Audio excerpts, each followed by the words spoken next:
जय श्री कृष्ण मित्रों, स्वागत है आपका अपने चैनल अनमोल स्टोरी पावर में। आज हम लेकर आए हैं मूर्ख डॉक्टर की कहानी। अगर आपको हमारी यह कहानी पसंद आए तो कृपया वीडियो को लाइक करके चैनल को सब्सक्राइब करें और बेल आइकन को जरूर दबाएं।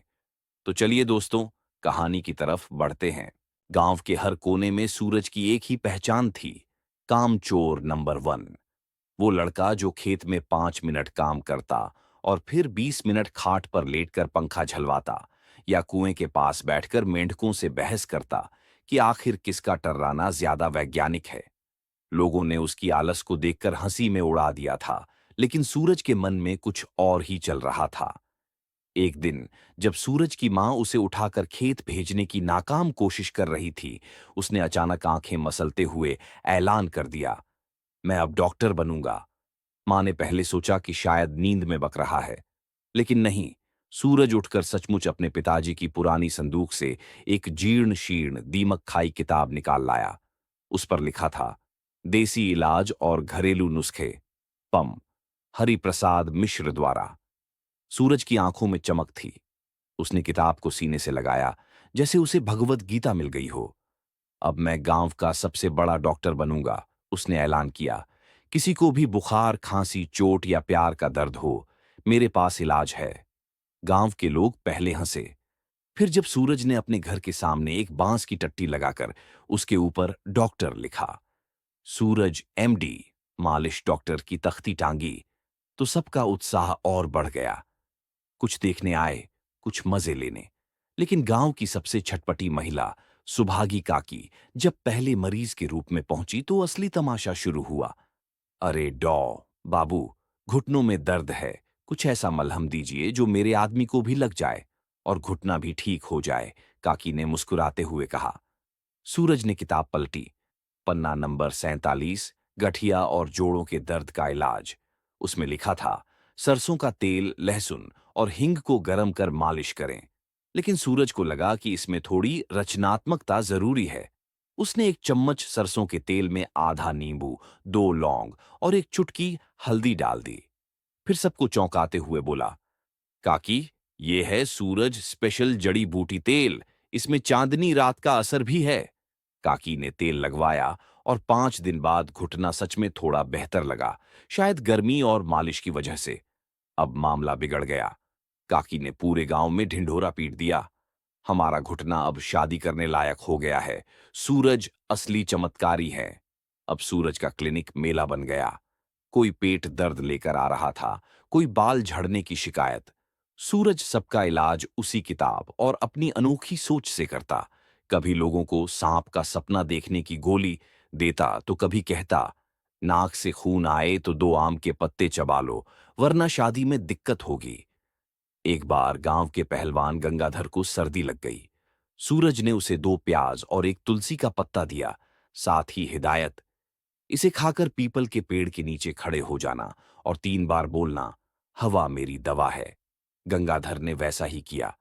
सर्दी नहीं गई, लेकिन गांव के बच्चे अब उसके पीछे पीछे हवा की दवा चिल्लाते भागते।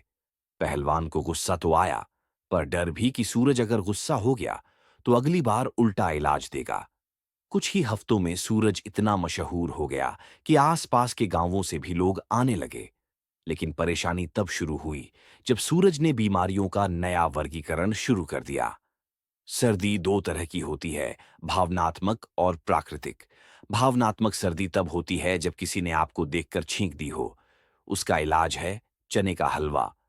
अगर किसी को सपनों में बिल्लियां दिखें तो वो पेट की बीमारी का संकेत है। इलाज है 3 दिन तक बाएं पैर से उठना और कोई लाल चीज न देखना। अब तक लोग उसे मूर्ख डॉक्टर कहने लगे थे, पर अजीब बात यह थी कि कुछ लोगों को सचमुच आराम मिल जाता था। शायद भरोसे की ताकत या उसका अजीब ढंग काम करता था। एक दिन गांव में एक सरकारी डॉक्टर का दौरा हुआ। उसने देखा कि एक आदमी पेड़ पर उल्टा लटका है और नीचे खड़े लोग ताली बजा रहे हैं।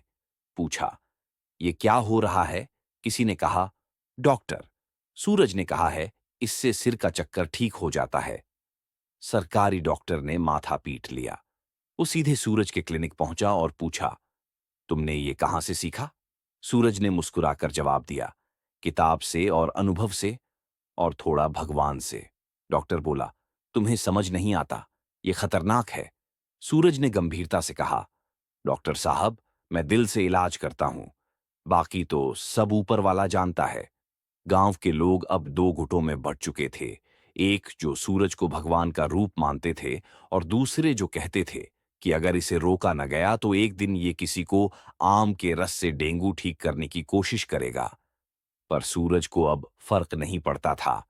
उसके अंदर आत्मविश्वास इस कदर भर गया था कि उसने अब अगला सपना देख लिया। मैं अब ऑपरेशन भी करूंगा। सूरज अब अपने क्लिनिक के आगे नई तख्ती टांग चुका था। डॉक्टर सूरज एमडी, मालिश डॉक्टर, अब जड़ी बूटी विशेषज्ञ भी। नीचे लिखा था, हमारे यहां हर बीमारी का इलाज, वो भी बिना इंजेक्शन के। उसने अपनी दादाजी की किताब के पन्ने पलट पलट कर कुछ ऐसा ढूंढा जो सबसे अनोखा लगे। आखिरकार उसे एक पुराना नुस्खा मिला, मन की चंचलता को शांत करने वाला रस।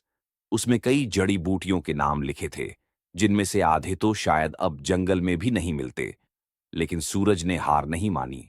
उसने गांव के बाग बगीचों से तुलसी, नीम की कोपलें, आंवला, धनिया और जाने क्या क्या तोड़ लाया। फिर सबको उबालकर, पीसकर और छानकर एक हरे रंग का गाढ़ा रस बनाया, जो दिखने में किसी गटर के पानी जैसा था, लेकिन सूरज की नजर में संजीवनी से कम नहीं था। उसका पहला शिकार, माफ कीजिए, पहला मरीज था भोला नाम का लड़का, जो अक्सर खांसते खांसते स्कूल की छुट्टी कर देता था। भोला की मां उसे पकड़कर लाई और बोली, डॉक्टर बाबू, इसका कुछ कीजिए, बहुत दिन से खांसी है। सूरज ने अपनी स्पेशल बोतल निकाली, उसे चमकदार पीतल के गिलास में डाला और गंभीर मुद्रा में कहा, यह है मेरी पहली और सबसे शक्तिशाली दवा। बस एक घूंट पीते ही तुम्हारा शरीर खुद बोलेगा, अब मैं ठीक हूं। भोला ने घूंट भरा। पहले उसका चेहरा बिगड़ा, फिर आंखें चौड़ी हुईं, और फिर वो खड़ा हो गया और अचानक तालियां बजाने लगा, और फिर नाचने लगा, पहले जैसे किसी शादी में डांस कर रहा हो। ढिंचाक, ढिंचाक, आई हैं मम्मा, वो गाने भी गाने लगा। पूरा गांव इकट्ठा हो गया। पहले सब हैरान, फिर सब हंसी में लौटपोट। एक बच्चा चिल्लाया, देखो, सूरज ने दवा नहीं दी, डीजे वाला जूस पिला दिया। भोला का नाच करीब 15 मिनट तक चला। फिर वो अचानक जमीन पर बैठ गया और बोला, भूख लगी है और खांसी भी नहीं है। अब मामला अजीब था। खांसी वाकई गायब थी, लेकिन लोगों की हंसी का ठिकाना न था। सूरज अब अपनी गंभीरता के साथ बोला, देखा, दवा ने न सिर्फ शरीर बल्कि आत्मा को भी हिला दिया। गांव के कुछ लोग इसे चमत्कार मान बैठे। कुछ बोले, अरे, ये तो बाबा रामलीला से भी आगे निकल गया। लेकिन एक दादी, जिन्हें हर बीमारी की जड़ मालूम थी, उन्होंने कहा, बेटा सूरज, ये दवा नहीं, ये कोई चुड़ैल की चटनी है। इसे दोबारा मत बनाना, वरना कोई पेड़ पर चढ़ जाएगा। सूरज को अब समझ नहीं आ रहा था कि वो तारीफ पा रहा है या बदनामी, पर उसका आत्मविश्वास अडिग था। उसने अपनी दवा को नाम दिया, हरख रस, जो दुख मिटाए और मन नचाए। लेकिन अब लोग सिर्फ इलाज के लिए नहीं, मनोरंजन के लिए आने लगे। एक आदमी बोला, डॉक्टर बाबू, मेरी बीवी हर समय दुखी रहती है, उसे भी ये हरख रस पिलाइए, शायद वो नाचने लगे। सूरज ने मना नहीं किया। बीवी ने दवा पी और अगले 2 घंटे तक दरवाजे पर बैठकर गिलहरियों को गालियां देती रही। गांव वाले बोले, नाच तो नहीं किया पर मूड तो बदला है। पर इसके बाद शुरू हुई असली मुसीबत। गांव का चौकीदार रघुनाथ, जो हमेशा सरकारी रिपोर्टों की चिंता में डूबा रहता था, बोला, इस डॉक्टर की दवा ने कानून व्यवस्था बिगाड़ दी है। कल को कोई कुएं में कूद गया तो जवाब कौन देगा। उधर सूरज अब और जोश में आ गया था। वो अब नई दवा बनाना चाहता था, बिना सोए नींद लाने वाली गोली। जब उसने इस बार नींद की गोली बनानी चाही, तो उसमें उसने पोस्ता, सौंफ और गुलाब जल मिलाया।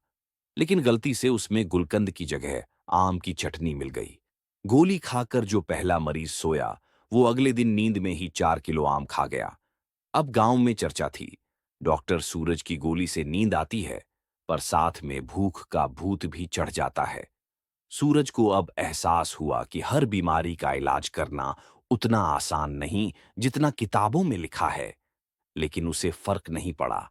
उसका अगला सपना था गंजापन मिटाने की दवा। मैं अब ऐसी जड़ी बूटी बनाऊंगा जिससे बाल नहीं उगेंगे, बल्कि उछलकर बाहर आ जाएंगे, उसने गर्व से कहा। अब तक सूरज को लगने लगा था कि इंसानों की बीमारियां तो उसने बस यूं ही हल कर दी हैं। अगला पड़ाव जानवरों का इलाज। उसने पूरे गांव में ढिंढोरा पिटवा दिया। अब पशुओं की चिकित्सा भी डॉक्टर सूरज के हवाले। बकरी से लेकर भैंस तक सबका इलाज होगा, वो भी आयुर्वेदिक चमत्कार से। गांव वालों को इस बात में मजा दिखा। चलो, कम से कम हमारी गाय को खांसी से छुटकारा मिलेगा, एक किसान ने कहा। लेकिन असली मजा तो तब आया जब झुनिया काकी अपनी बकरी चंपा को लेकर सूरज के पास पहुंची। डॉक्टर बाबू, काकी बोली, ये चंपा पिछले 3 दिन से कुछ खा नहीं रही, न मेमिया रही है न उछल रही है। लगता है किसी मनहूस की नजर लग गई है। सूरज ने गंभीरता से चंपा को देखा। उसके शरीर के चारों ओर घूम घूम कर उसने अपनी किताब से पढ़े हुए डायग्नोसिस के नाटक किए। फिर अचानक बोला, इसका पेट भारी है, दिल हल्का है और आत्मा भटक रही है। काकी चौंकी। आत्मा? बकरी की? जी, सूरज बोला, बकरी भी जीवात्मा है। उसका ट्रीटमेंट करना मेरा नैतिक कर्तव्य है। अब सूरज ने एक विचित्र सी दवा तैयार की, जिसमें उसने घास, गुलकंद, तुलसी के बीज, नींबू रस और एक छुपी हुई चीज डाली, जो थी उसके घर के पिछवाड़े पड़ी सड़ी हुई कद्दू की चटनी। उसने ये सारा मिश्रण बकरी के मुंह में डाल दिया और जोर से सिर पर थपकी मारी। जा चंपा, जीवन तुझसे रूठा नहीं है। पहले तो चंपा शांत खड़ी रही, फिर अचानक उसकी आंखें चौड़ी हुईं और उसने एक लंबी मेमे निकाली। फिर उसने सिर उठाया, 2 पैर ऊपर किए और सीधे 2 कदम चल पड़ी, इंसानों की तरह। लोगों ने देखा कि चंपा अब मेमियाने के बजाय अरे बाबा जैसे इंसानी शब्द निकालने लगी है। उसने काकी की चप्पल मुंह में ली और दरवाजे के पास जाकर बैठ गई, जैसे कह रही हो, कहाँ जाना है। गांव में अफवाह फैल गई। डॉक्टर सूरज की दवा से बकरी इंसान बन गई। कुछ बच्चे चिल्लाने लगे, अब चंपा बकरी नहीं, चंपा दीदी हो गई है। कुछ बुजुर्ग बोले, ये डॉक्टर अब भगवान की श्रेणी में है। लेकिन असली हंगामा तब हुआ जब सूरज ने चंपा को अपने क्लिनिक में खड़ा कर दिया और कहा, अब मेरी असिस्टेंट डॉक्टर चंपा भी मरीजों का हाल सुनेगी। गांव वाले लाइन में लगे। डॉक्टर बाबू, सिर में दर्द है। और सूरज सिर घुमाकर बोला, डॉ चंपा, क्या राय है। चंपा में करती और सूरज कहता, आपको पेट की गर्मी है, ठंडी दवा लीजिए। पूरा गांव इस तमाशे को गंभीरता से लेने लगा। यहां तक कि स्कूल का मास्टर भी आया और बोला, डॉक्टर साहब, इस बकरी से मेरी बीवी की बातें करवा दीजिए, वो कम से कम जवाब तो देगी। लेकिन मामला तब गड़बड़ाया जब सरकारी डॉक्टरों की टीम गांव में निरीक्षण के लिए आई। उन्होंने देखा कि सूरज के क्लिनिक में एक बकरी डॉक्टर बनी खड़ी है, मरीजों को देख रही है और लोग उसके कहे अनुसार दवा ले रहे हैं। ये क्या चल रहा है यहाँ? सूरज ने मुस्कुराकर कहा, सर, ये मेडिकल इनोवेशन है। बकरी के साथ माइंड ट्रीटमेंट चल रहा है। ये आत्मिक संचार करती है। सरकारी डॉक्टरों ने चंपा की तरफ देखा। चंपा ने जवाब में जोर से मैमियाया और एक डॉक्टर की जेब से स्टेथोस्कोप खींच लिया। पागलपन है ये, एक डॉक्टर चिल्लाया। गंभीर चिकित्सा का मजाक बना रखा है, दूसरा बोला। अब गांव वालों को भी थोड़ा शक हुआ। एक लड़का बोला, यार, हो सकता है बकरी को बस दस्त लग गए थे और इसी से ऐसा बर्ताव कर रही हो। पर सूरज डटा रहा, मेरी दवा की ताकत ही ऐसी है कि जानवर भी इंसानी बुद्धि पा जाते हैं। अब मामला पंचायत में पहुंचा। पंचों ने फैसला किया, डॉक्टर सूरज, तुम इंसानों को जो कर रहे हो करो, लेकिन जानवरों को मत बनाओ इंसान, नहीं तो अगली बार मुर्गा भाषण देने लगेगा। सूरज को चंपा की डॉक्टरी बंद करनी पड़ी, लेकिन उसने जाते जाते कहा, कोई बात नहीं, अगली बार मैं इंसान को इतना जानवर बना दूंगा कि उसे जंगल में नौकरी मिल जाए। गांव वालों ने हंसते हुए कहा, सूरज का इलाज अब बीमारी नहीं, मनोरंजन बन गया है। अब तक सूरज की डिग्री तो नहीं आई थी, लेकिन आत्मविश्वास 7वें आसमान पर था। लोगों की बीमारियों को वो ऐसे ठीक करता जैसे खांसी नहीं, प्यार की गलतफहमी हो। पर एक चीज उसे अंदर से खल रही थी, असली डॉक्टर के पास होता है एक इंजेक्शन। अगर मेरे पास भी एक देसी इंजेक्शन हो तो मेरी इज्जत आकाश छू ले, सूरज ने सोचा। अब शुरू हुआ देसी इंजेक्शन बनाने का प्रयोग। उसने अपने दादाजी की किताब से कुछ मंत्र पढ़े, फिर हल्दी, अजवाइन, पिसी हुई मिर्च, 2 बूंद नीम का तेल और सबसे जरूरी रंगीन पानी का इस्तेमाल किया। उस घोल को उसने पुराने खाली इंजेक्शन में भर लिया जो उसे गांव के कंपाउंडर के घर से कबाड़ में मिले थे। उसने उस इंजेक्शन का नाम रखा ब्रह्मबाण शॉट और डायलॉग तैयार किया, लगेगा तो दर्द देगा, पर बाद में वही दर्द आराम में बदलेगा। पहला भाग्यशाली मरीज बना कालू चौरसिया, जिसे ठंड और बदन दर्द की शिकायत थी। डॉक्टर साहब, कोई दवाई दीजिए, कालू बोला। सूरज ने मुस्कुराते हुए कहा, अब दवा नहीं, इंजेक्शन लगेगा। ये शरीर को झकझोर देगा, बीमारी खुद डर के मारे भाग जाएगी। कालू थोड़ा घबराया पर फिर कहा, ठीक है, बस सुई ज्यादा बड़ी ना हो। सूरज ने अपनी खास ब्रह्मबाण सुई उठाई और जैसे ही इंजेक्शन लगाया, कालू चिल्लाया, अरे, ये क्या आग लगा दी। लेकिन 2 घंटे बाद मामला और रोचक हो गया। कालू अब उल्टा चलने लगा। सीधा चलता तो पैर उलटा पड़ता, बाएं मुड़ता तो दाएं गिरता। गांव वालों ने देखा तो चौंक गए। अरे भैया, कालू तो बैंड बाजा लेकर उल्टी बारात में जा रहा है। फिर अगले 3 मरीजों पर भी यही इंजेक्शन ओजमाया गया और सबके सब उल्टी चाल में चलने लगे। कोई घर से बाहर निकलते ही पीछे की तरफ मुंह करके चलता, कोई दुकान से सामान लेकर अंदर घुसने की बजाय बाहर ही गिर पड़ता। एक बच्चा तो खेलते खेलते स्कूल चला गया, लेकिन पीछे मुड़कर आया नहीं, क्योंकि उसे पता ही नहीं चला कि सामने जा रहा है या पीछे। गांव में अब हर कोई एक दूसरे से पूछने लगा, तुमने सूरज का इंजेक्शन तो नहीं लिया ना? अब सूरज को लगा कि शायद खुराक ज्यादा हो गई है। उसने डोज कम किया, लेकिन असर वहीं रहा। एक बूढ़ा आदमी जो पहले चश्मे के बिना नहीं देख सकता था, अब उल्टा देख रहा था। यानी दाइयों की चीज बाएं दिख रही थी, और गिलास उठाने जाता तो कुर्सी ले आता।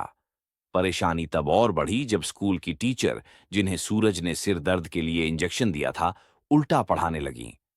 बच्चों, जी से शुरू करते हैं, फिर ए की तरफ चलेंगे। अब तो चौपाल में पंचायत बुलानी पड़ी। सरपंच बोले, डॉक्टर सूरज, तुमने गांव को गधा बना दिया है। अब सब उल्टा सोचने लगे हैं।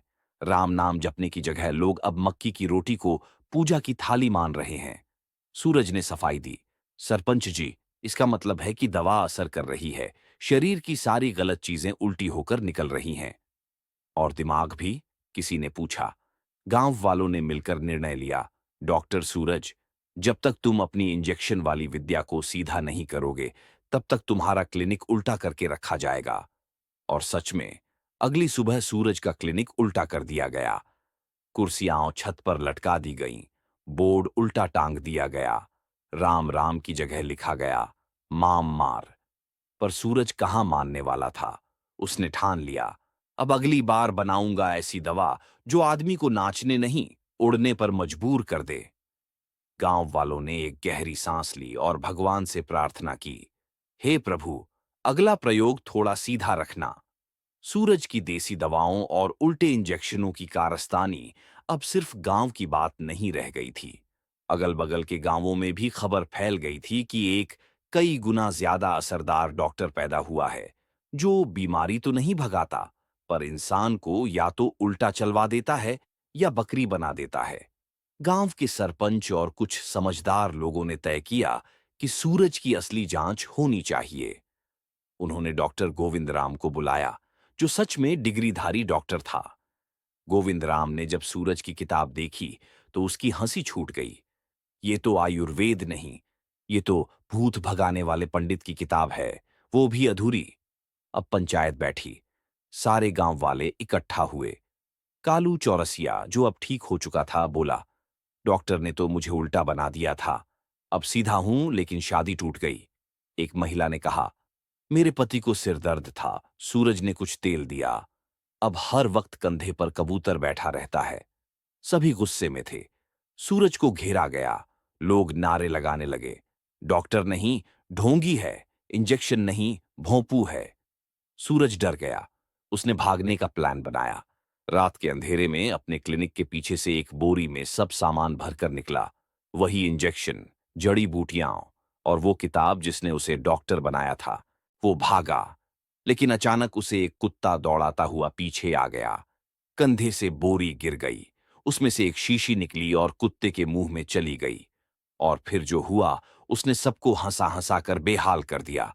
वो कुत्ता इंसानों की तरह खड़ा होकर सीटी बजाने लगा। गांव के कुछ लड़के जो सूरज को ढूंढ रहे थे, वहीं पहुंच गए और कुत्ते की करतबें देखकर हंसते हंसते जमीन पर लोटपोट हो गए। डॉक्टर तो चला गया, लेकिन उसकी दवा अभी भी तमाशा कर रही है। सूरज को आखिरी बार एक नजदीकी रेलवे स्टेशन पर देखा गया, जहां वो खुद एक भूत भगाने वाले बाबा का रूप धारण कर रहा था और बोर्ड टांग रखा था। अब डॉक्टर नहीं, बाबा सूरज, दवा नहीं, चमत्कार मिलेगा। गांव वालों ने फिर से चैन की सांस ली। सूरज तो भाग गया था, पर उसकी यादें, उल्टी चाल वाले मरीज और वो सीटी बजाता कुत्ता अब भी गांव की सबसे बड़ी हास्य गाथा बन चुके थे। और तभी किसी ने कहा, अब कोई बीमार हुआ तो सीधे गोविंद राम के पास जाना, और अगर हंसी की जरूरत हो तो बस सूरज की कहानी सुन लेना। अगर आपको यह कहानी पसंद आई हो तो इसे लाइक और शेयर करें। हमारे चैनल अनमोल स्टोरी पावर को सब्सक्राइब करना ना भूलें और बेल आइकन को दबाएं, ताकि आपको हमारी सभी नई कहानियों की जानकारी मिल सके। धन्यवाद। फिर मिलेंगे एक नई रोचक कहानी के साथ। जय श्री कृष्णा।